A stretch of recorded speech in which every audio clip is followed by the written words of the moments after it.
Hello everybody, my name is Pranav and I am a legal intern in Lexis and Company. So in today's video I am going to discuss about a landmark judgment which is Lalita Kumari versus Government of Uttar Pradesh and others. It is a 2013 case and the citation for which is 14 SCR 713.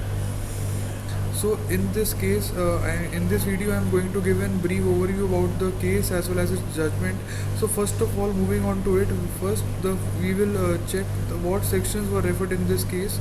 So first is section 154, second is section 156, and the third section which was used is section 190 of CRPC. All these three sections are of CRPC.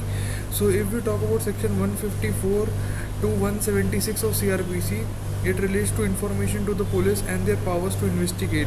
And talking about section 190 of CRPC, it relates to cognizance of offences by the magistrates. So now talking and going upon the case revolves around the question of whether the police are obligated to register an FIR upon receiving information about a cognizable offences.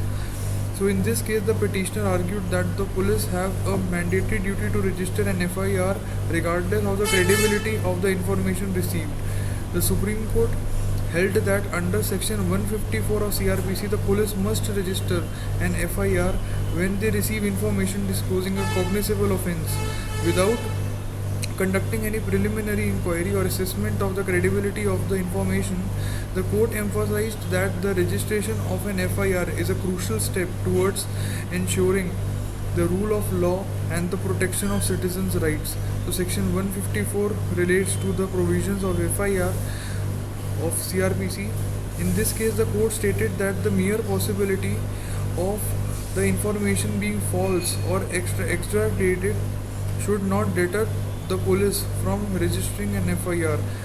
The court further held in this case that if the information received does not disclose a cognizable offence but indicates the possibility of a non-cognizable offence, the police must record the information in a general diary.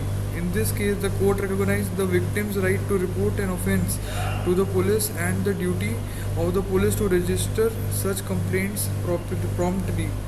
In this case, the court directed all states and union territories to strictly adhere to the guidelines laid down in the judgment. The case reinforced the principle of zero FIR, which allows the registration of an FIR at any police station irrespective of the jurisdiction and subsequently transfer it to an appropriate police station.